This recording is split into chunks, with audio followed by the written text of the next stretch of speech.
This is Glass City Humanist, a show about humanism, humanist values, by a humanist. Here is your host, Douglas Berger. Yes, it's July, and I have a special announcement about our winter solstice event in December. Then we take a long look at Project 2025, a political agenda chock full of bigotry and Christian nationalism that, if implemented, will end democracy as we have known it and hurt many of our friends and loved ones. Glass City Humanist is an outreach project of the secular humanists of Western Lake Erie, building community through compassion and reason for a better tomorrow.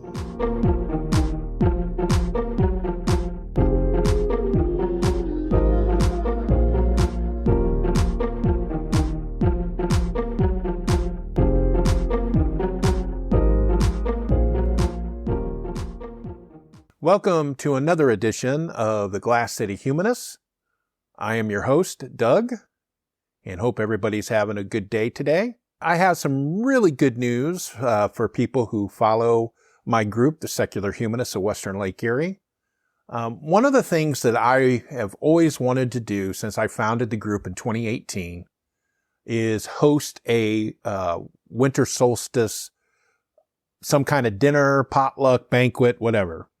And when I was in my previous group in Columbus, we had a winter solstice banquet every year, and it was always a good time. It's a good time for humanists to celebrate the holidays as on solstice, the winter solstice. And so that's something I've always wanted to do. Well, we were pretty small when we started out, and then the pandemic hit, and I really didn't know if the group was going to survive.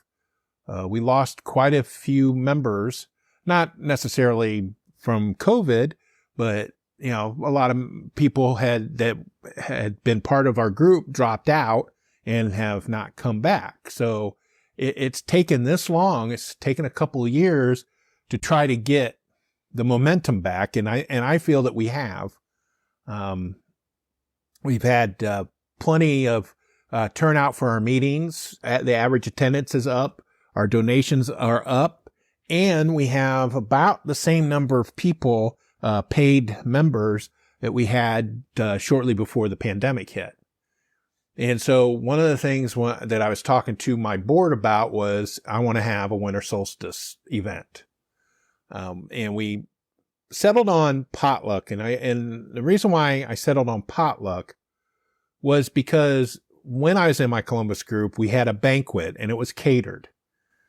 And it originally was for a fundraiser for the group. And so what you would do is you would have a caterer quote you, $10, $12 a plate. You would charge $20 to $25 a plate and pocket the difference. And that would be the fundraiser.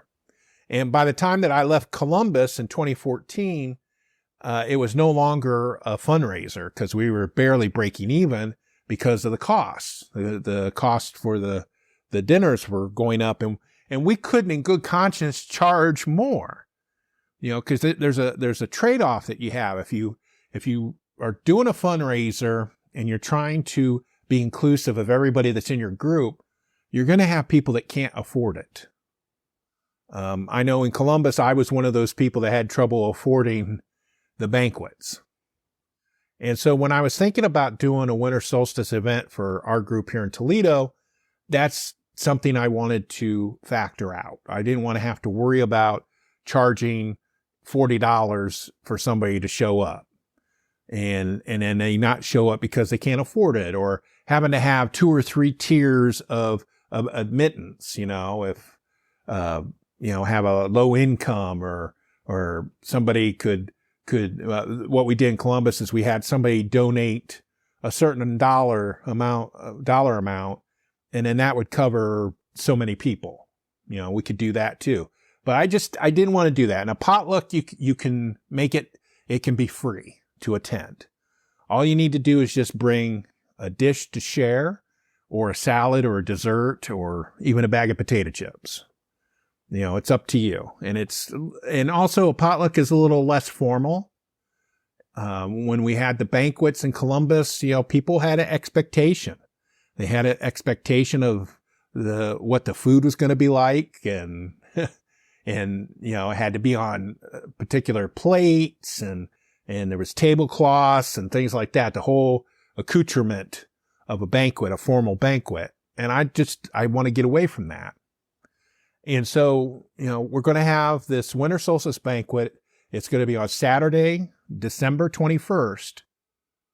Not sure on the time right now because we're still working out the details, but it's going to be at the Jaeger Center at Swan Creek Metro Park. And it's most likely going to be in the evening, probably after 4:00. And basically it's going to be open, free to the public, and you can bring a dish, or, and also we're not going to require that you bring a dish. If for some reason you're not able to do it for whatever reason, just, you can let us know ahead of time, or, we're not going to hassle you. If you show up and you're not sharing any food, we're not going to hassle you. We really aren't, because we'll probably have way too much. So we're doing that. And the other thing that I wanted to do with it was I kind of wanted to have a program for it, not just showing up and eating and talking and socializing, but I wanted to have if we weren't going to have a formal dinner, then we could have like a formal program. And one of the things that I was mulling around, besides doing door prizes, or having like a silent auction for maybe like a gift basket or something like that, was that I kind of wanted to have a keynote speaker, somebody that we wanted to hear from, that would just say a few words and thank everybody for being there or whatever. And I assumed it was going to be me, because we have almost no budget to hire a speaker, because usually that's what you have to do nowadays. If you want a name, they usually charge a speaking fee, even in the free thought community. A lot of the free thought community celebrities, as it were, they charge a speaking fee, and that's perfect. I don't have a problem with that. But I knew we wouldn't be able to afford to bring somebody to Toledo, so it would have to be on Zoom. And so I assumed that I would be the keynote, and then one of my board members suggested, hey, why don't we invite Gloria Steinem? And for those that don't know, Gloria Steinem is a Toledo native. She's a well-known and famous feminist. She founded Ms. Magazine back in the late 60s, early 70s. And she is also a humanist. She was awarded the 2012 Humanist of the Year Awards by the American Humanist Association. And she's talked frankly in the past in public about humanism and being a humanist. And in fact, she is one of the humanists from the greater Toledo area that we highlight when we do presentations to other groups about our group. The other two are Madeline Murray O'Hare, who is the founder of American Atheists. She graduated high school at Rossford. And then the other person that we talk about is Edward Lamb. He was a labor lawyer during the Autolite strike in the 30s. He made his money owning TV and radio stations, and he fought a court case that I think went to the Supreme Court with the SEC because he was accused of being a communist back in the 50s, and he eventually won that case.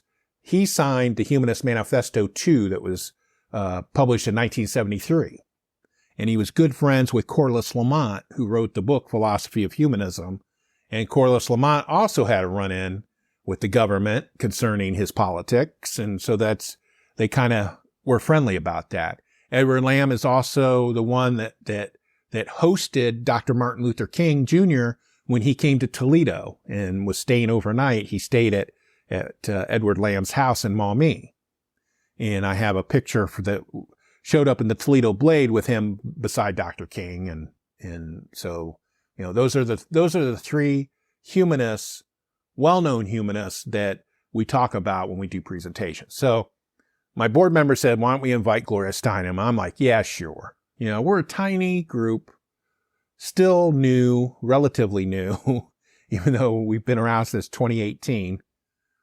And so I got on Gloria Steinem's website and went to the contact page, and she has a booker. A lot of these well-known people that do speeches, they have a company that handles their bookings. So you deal with the company and then they arrange it. That way the speaker doesn't have to deal with any of that stuff. And so she had a booker. So I sent an email, filled out a form to the booker. And I get back an email a day or two later from the booker saying, that they are considering it. And I was shocked because I wasn't expecting that at all, that they were considering it. I was actually expecting it to be rejected out of hand, because who are we? But I said, we're secular humanists. We're in Toledo. We'd like to have her speak. And I said it'd be by Zoom. And so they said they were considering it. So several days go by.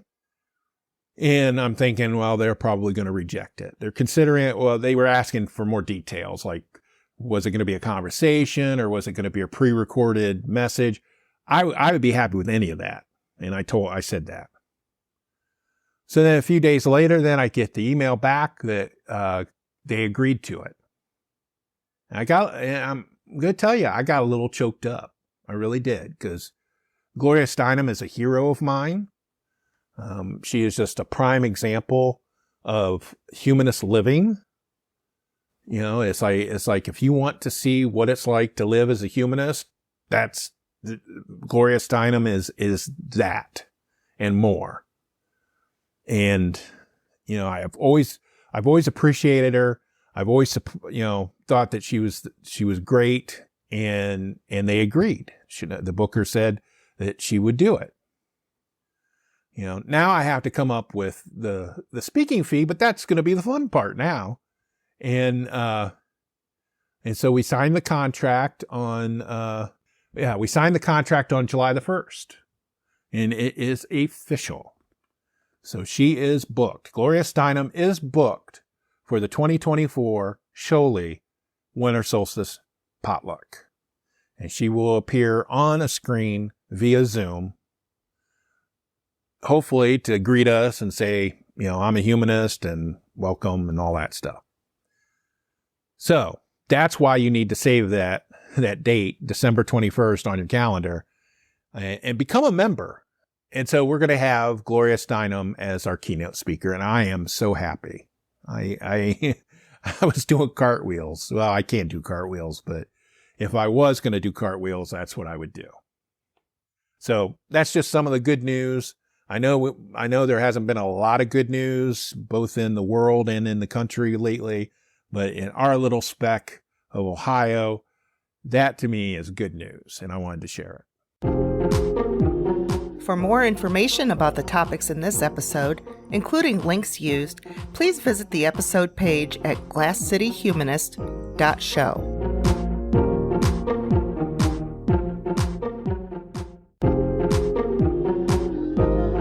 Hello, this is Douglas, host of the Glass City Humanist, inviting you to listen to selected segments of the Glass City Humanist on Toledo community radio station WAKT 106.1 FM, Tuesdays at 7 p.m. Eastern Time. If you can't listen to us on the radio, you can live stream us on toledoradio.org or visit our On WAKT page on our website, glasscityhumanist.show, for past episodes.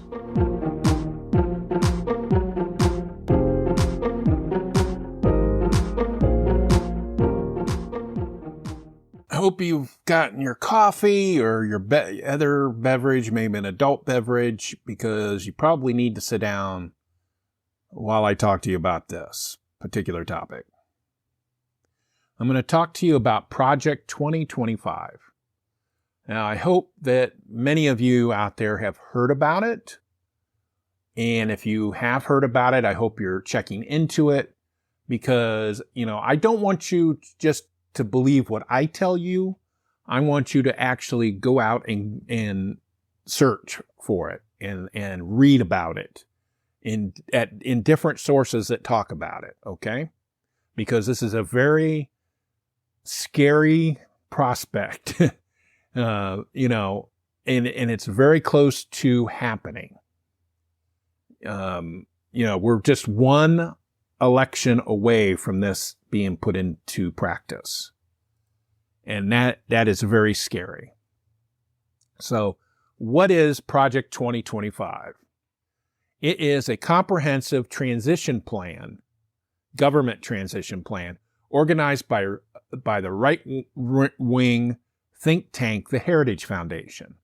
So I can tell you right now, anything that comes out of the out of the Heritage Foundation is not good for progressives or people who support religious freedom and anything like that.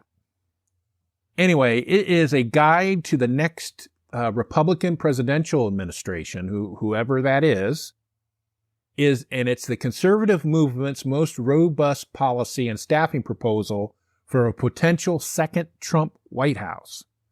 And its extreme agenda represents a threat to democracy, civil rights, climate, and more. The big takeaway from it, not only do they do the usual political conservative stuff like smaller government, do away with regulation, remove worker protections, etc., but they also do Christian nationalist stuff because they work with a couple of Christian nationalist groups in crafting some of this, where they strip away protections for the LGBT people, and they start targeting trans kids again, like full on trans targeting and trying to wipe them out. They go after anybody who is not white Christian nationalists. Okay. It says, it starts out, it says, the plan aims to reinstate Schedule F, a Trump-era executive order that makes federal employees fireable at will, stripping tens of thousands of employees of civil service protection. Both Trump and others in the conservative movement have said they will clear out the federal government if he is reelected. The project has even set up an online training and loyalty test to narrow down potential hires to those who will commit to follow Trump without question. And I do want to also let you know that even if, let's say Trump has a second term or whatever, and he's done, the next Republican will also follow this plan. So they're setting this up for the long term. Anyway, the book that they wrote, the Heritage Foundation wrote, is 900 pages, and it's titled Mandate for Leadership, A Conservative Promise, and it describes the project's priorities and how they would be implemented, broken down by departments. And so I will have a link to a PDF file that is searchable by topics. So let's take a look at one of the topics here that's kind of relatable to what we talk about here on this show, is Christian nationalism. And it says, Project 2025 aims to put Christianity at the center of American government and society by turning a biblical worldview into federal law, often employing Christian nationalist talking points and narratives to support its right-wing policy proposals. In his foreword to the book, for instance, Heritage Foundation President Kevin Roberts claims that the, quote, the left is threatening the tax-exempt status of churches and charities that reject woke progressivism, unquote, adding that they will soon turn to Christian schools and clubs with the same totalitarian intent.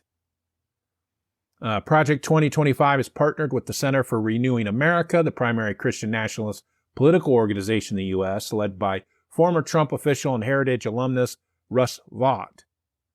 And they also are partnered with Alliance Defending Freedom. They're the ones that got Roe overturned with the Dobbs decision. And they also partner with Moms for Liberty, which just recently had an anti-trans webinar talking about how kids are being led astray by gender identity. So this information goes on. It says, Vaught's Center for Renewing America, headed by one of Project 2025's top advisors, reportedly listed Christian nationalism as one of the major priorities of a second Trump term.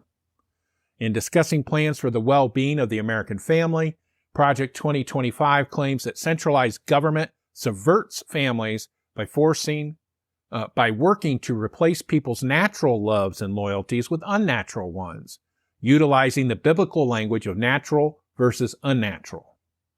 Roberts' foreword for Project 2025, attacking the noxious tenets of gender ideology, similarly argues, these theories poison our children, who are being taught to deny the very creaturelessness that inheres in being human, consists in accepting the giveness of our nature as men or women. And so that's a big thing that you'll see in many of these right-wing organizations when they attack trans kids or transgender people in general, is they claim it's unnatural and that children are being poisoned by it. And these are the same people that want to rip away all regulation so that companies can have unfettered ways of doing their business. But they want to use the government to tell you who you can love and who you can't love. In the chapter on the Department of Health and Human Services, former Trump HHS official Robert Severino advocates for a future conservative executive to maintain a biblically based, social science reinforced definition of marriage and family, while arguing that families comprised of a married mother, father, and their children are the foundation of a well-ordered nation and healthy society. Severino specifically objects to non-religious definitions of marriage and family as put forward by the recently enacted Respect for Marriage Act, claiming that all other family forms apart from heterosexual intact marriage involve higher levels of instability. So, they claim that unless you have a mother and a father and you're biblically married, then you are not a family and you're going to cause problems. That's what they say. Former Trump official Jonathan Berry's chapter on the Department of Labor states that the Judeo-Christian tradition, stretching back to Genesis, has always recognized fruitful work as integral to human dignity, as service to God, neighbor, and family, and claims the Biden's administration is hostile to people of faith. So there, again, they're going to use the Bible to punish poor people, because if they can't work, then they're going to hell. And then, of course, we know that they're going to go after reproductive rights. It says Project 2025 suggests the next conservative administration strike any mention of abortion from government laws, policies, and regulations. Because, if you get rid of the word, it doesn't exist. Right? Because that's what President Trump said during COVID, that if we stop talking about it, it'll go away. See how logical that works? Project 2025 suggests the next conservative administration reinstate the Comstock Act to ban and track and limit mail-order abortions. So basically that's a reaction to the Supreme Court case where they allowed the abortion pill to be sold and sent in the mail. The Comstock Act is still on the books, and that was used to keep people from receiving not only information about abortions, but also information about family planning, and from receiving information to prevent pregnancy, like contraceptive. You couldn't get information on contraceptives. What would happen would be under this Comstock Act that post office, if they were informed that you were sending information about contraceptives to somebody, you could get arrested and jailed for it. Yeah, for information about contraceptive, because they thought that information was so dangerous, you had to be put in prison. Project 2025 would have the next GOP administration restructure Medicaid to avoid providing reproductive health care and penalize providers who do. Right, because, that women are going to need reproductive care no matter how much, no matter what their social economic status is. And so they're going to punish poor people for being poor, and they're not going to get the reproductive health care that they need. And many of them are possibly going to die because of it. But don't worry, the affluent white women, Christian women, are still going to get their care in a hospital. It's just not going to be called reproductive health care. It's going to be called something else, like a tummy tuck or a facelift. Project 2025 also suggests restoring Trump-era religious and moral exemptions to the contraceptive mandate through the Affordable Care Act that would allow employers to deny coverage. So if you had a boss who was a flaming Christian and he didn't want to pay for contraception coverage, then they could do it. And I think that they can still do that. The policy book directs the Centers for Disease Control and Prevention to eliminate any programs or projects that are deemed pro-abortion. It says, in a report detailing Project 2025's proposed crackdown on reproductive and LGBTQ rights, the New Republic writes that Heritage recommends the next conservative administration direct the CDC to eliminate programs and projects that do not respect human life and conscious rights that undermine family formation. This includes ensuring the CDC is not promoting abortion as health care, and instead pivots to a research agenda that supports pro-life policies and explores the harms, both mental and physical, that abortion has wrought on women and girls. Because that's the way the right-wingers look at abortion, is that it's mental and physical harms that have been done to women. They also directs them to rescind policies that allow abortion access in some circumstances at VA hospitals. It intends to undo Title X protections for reproductive health care.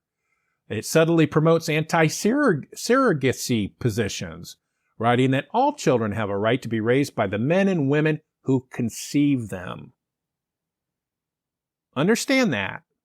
If you're a woman or in a marriage where you're not able to have biological children, you won't be able to get them under a new Trump administration, because they'll either make surrogacy illegal and they'll outlaw IVF.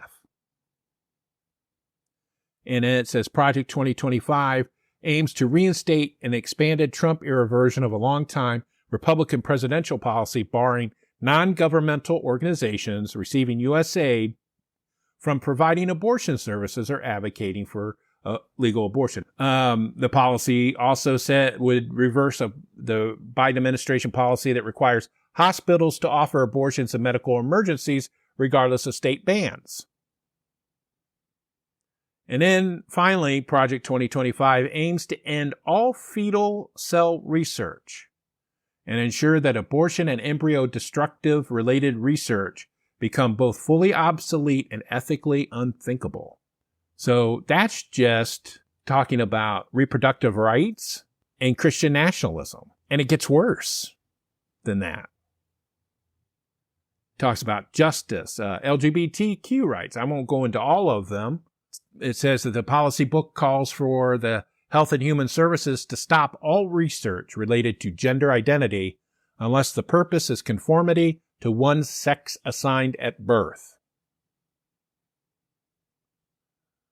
That says the policy book's foreword by Kevin Roberts describes the omnipresent propagation of transgender ideology and sexualization of children as, quote, pornography, unquote, that should be outlawed, adding, the people who produce and distribute it should be imprisoned. That sounds like Moms for Liberty. I think that's their contribution. It says Roberts' forward states that allowing parents or physicians to reassign the sex of a minor child is child abuse and must end. But the thing is, that kind of reminded me that there are occasions when a child is born and the sex is indeterminate. Sometimes a child is born who has the genitalia of both sexes. And in those cases, the parents have to make a decision. Are you going to have a boy or a girl? And whatever decision you make, the genitalia of the one that you didn't pick gets removed. So is that going to be child abuse? It sounds like it, but see, they don't think that. They don't think about the implications. All right, they're cloaked in this religious babble, Bible and agenda, and so everything is focused on that. It's not science. It's not rational, and it's going to harm people. It's going to harm a lot of people. So I will have a link to some of this material. If you don't want to wait for the link, you can just Google Project 2025 and get your mind open. Because this is what they have set up. This is what's ready to go should the Republicans win the election in November.